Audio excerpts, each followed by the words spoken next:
Hello everybody, welcome back to MERS. Today we are gonna be working on our next activity of our series. This is our second activity out of 4. We are gonna be sewing thick paper.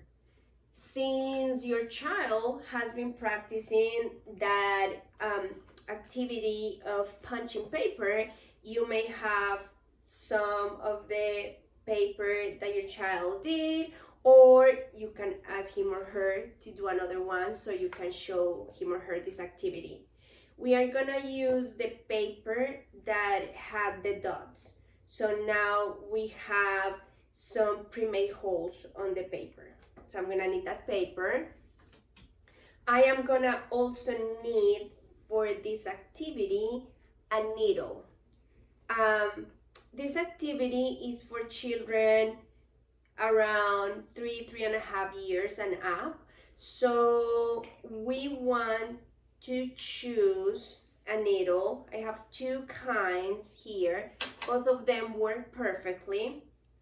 They are the exact same kind of needle, but one is just larger, and so that make it easier to grab and easier to thread.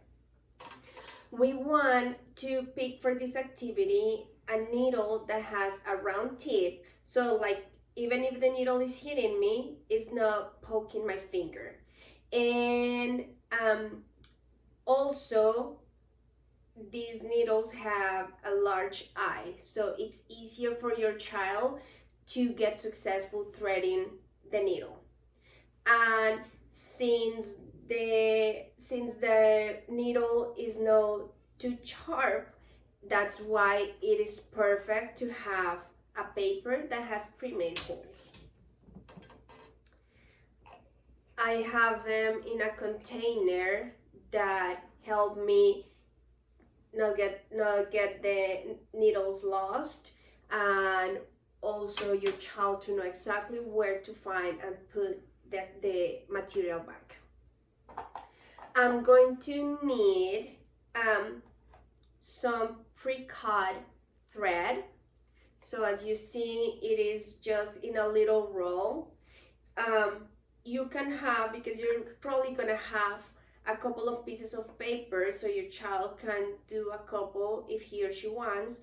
You also want to have around 3 different pieces of thread. Make it fun, use different colors. The kind of thread I use is thread for embroidery. The kind of thread that I use is thread for embroidery.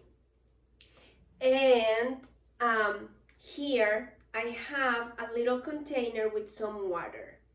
I'm gonna use this water to make the tip of the thread very wet and easy to go through.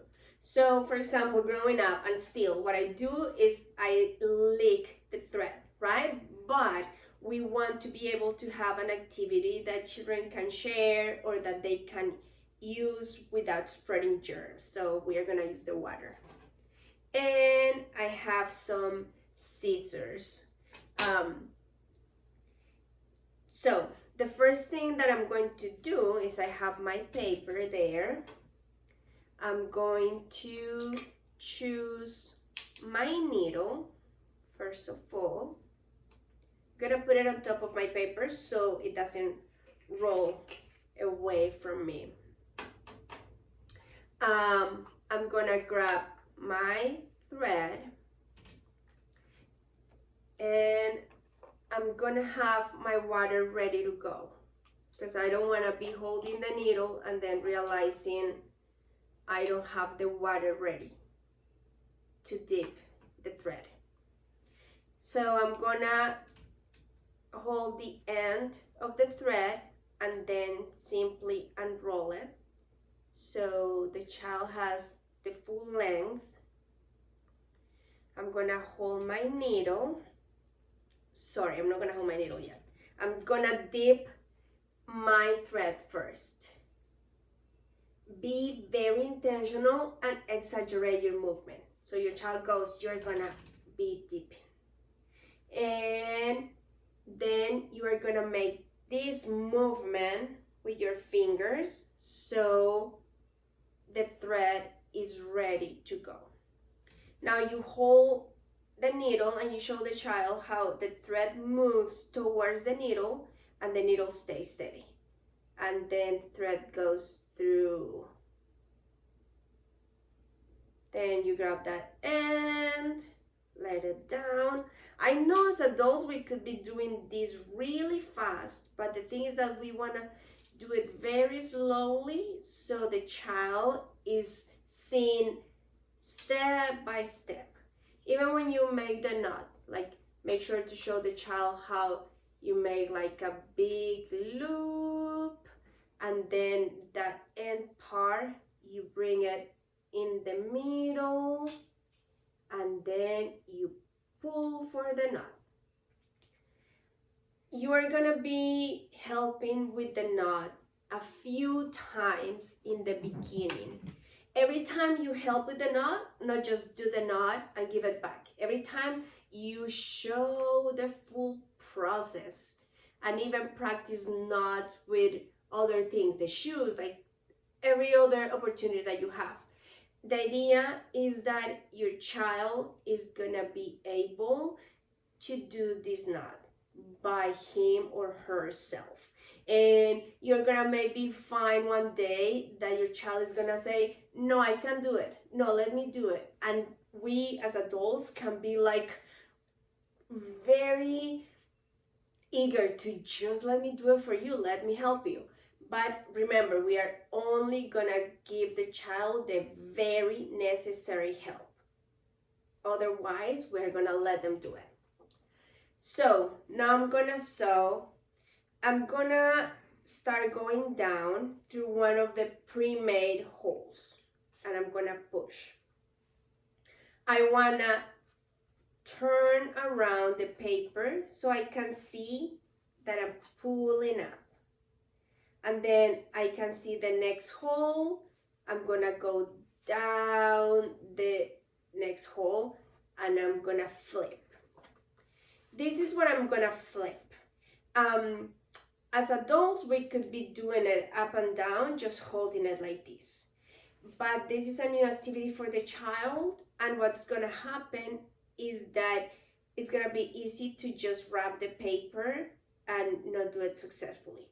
So we wanna give the child the opportunity to see how the needle goes down and then see how the needle goes up.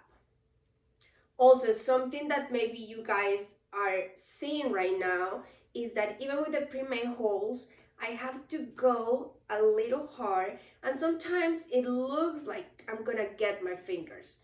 Don't worry, that's why we use these kind of needles. They are very safe, and even like, look, if I go and I hit my finger, it's not doing anything to them. So this is a safe activity, and it's gonna be the first step towards using real needles that are very sharp.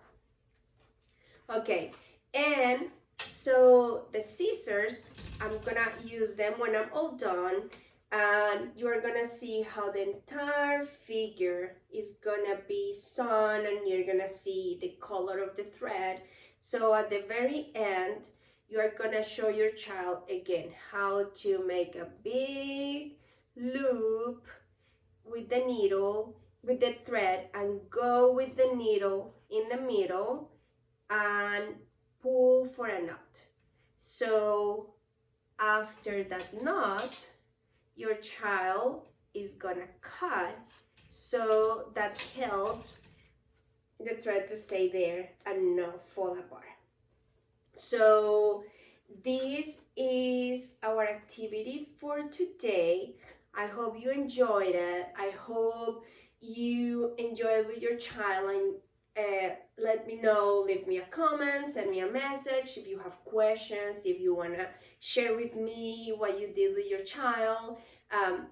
Feel free to subscribe to my channel, visit my website immersemontessori.com, and I'll see you next time for the next video. Bye.